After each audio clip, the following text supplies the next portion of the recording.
Now, I think something we've all been caught up in the past couple years is the NBA search for the next big star. Something that's very marketable, something that you can use as the face of the entire league.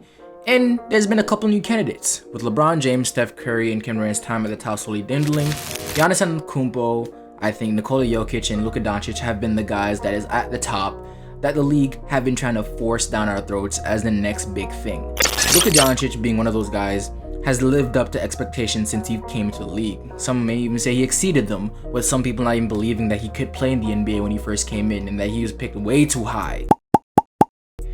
But so far, he's done nothing but exceed my expectations. And ever since being drafted to the Dallas Mavericks, not only has he been one of the best players in the NBA, he's been the engine that makes that team run. You're only going as far as Luka Doncic is able to take you. But he's also had the unfortunate luck of running into the juggernaut that was the LA Clippers twice since he's been able to get into the playoffs. And coming in this year, there was some optimism but a little bit of uncertainty surrounding the entire Dallas Mavericks.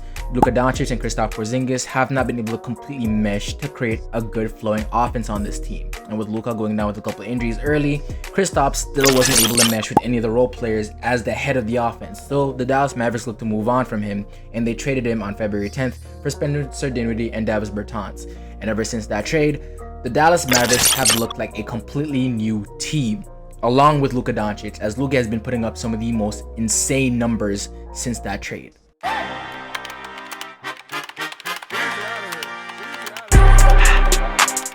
32.1 points, 9.8 rebounds, 7.5 assists on 48% shooting and 41% from 3, all while leading the Dallas Mavericks to the 4th best record in the NBA at 16-6 since that time.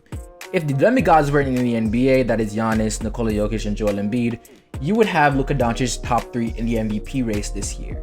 But he's not been the only one on this team that's been playing insane and been a reason why this team suddenly had a slight resurgence.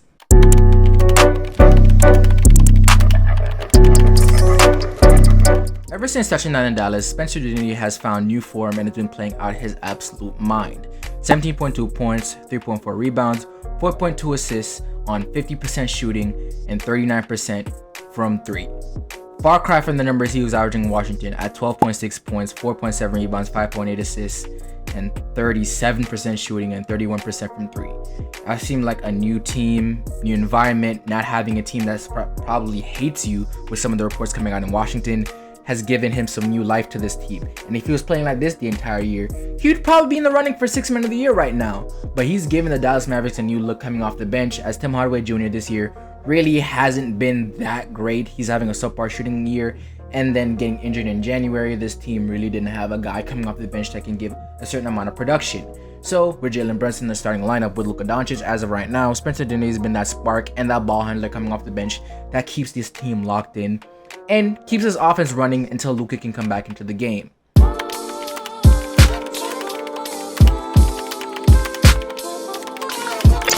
Jalen Brunson, in my opinion, has been one of the more underrated players in the NBA. He gives the Mavericks that secondary ball handler in the starting lineup that's outside of Luka Doncic that can go get his own shot and set our guys up, so Luka can sometimes play off ball and not use that much energy and can save it for the 4th quarter.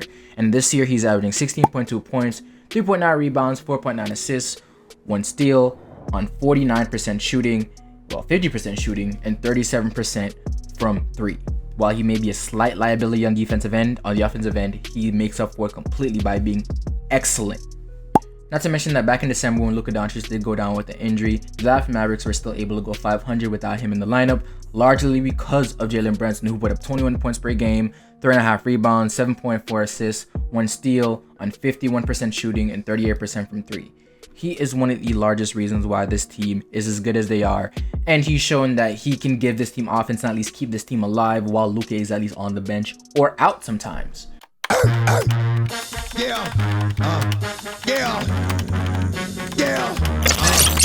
then we look at one of the best Swiss Army knife guys I think in the NBA, and Dorian Finney-Smith. And what I mean by Swiss Army knife is that he's one of those guys that can give you a little bit of everything. He's one of the better 3-and-D guys in the NBA, and ever since Kristaps Porzingis' trade, he's upped his production and efficiency to a whole other level. As of right now, since Kristaps Porzingis has been traded to the Washington Wizards, he's averaged 13 points per game, 4.7 rebounds, 1.5 assists, 1 steal, on 53% shooting and 43% from 3. With with Kristaps Porzingis on this team, he was averaging 10.9 points per game, 4.8 rebounds, 1.8 assists, 1 steal on 46% shooting and 38% from 3. Still very good numbers, and while the sample size isn't as big, it just shows you that this team just overall feels a lot better and is just a lot more free-flowing without Kristaps Porzingis on it. And Dallas Mavericks fans, I know you can attest to this a little bit, that as you watch this team, just the eye test and just how they play basketball, it just feels a little bit more free-flowing. Their defense seems a little bit better without Kristaps Porzingis, which is absolutely insane to me. But overall, this team just seems a little bit better without him on the court. And this is no shot to Kristaps Porzingis. I just don't think he fit well on this team at all. And it shows because even though those are the main guys that benefit from this trade, in my opinion, that's why I talked about them, everybody on this team seemingly has been playing somewhat better since the trade happened, whether it's offensively or defensively, from Dwight Powell to Reggie Bullock. This team just seems a little bit better without him here.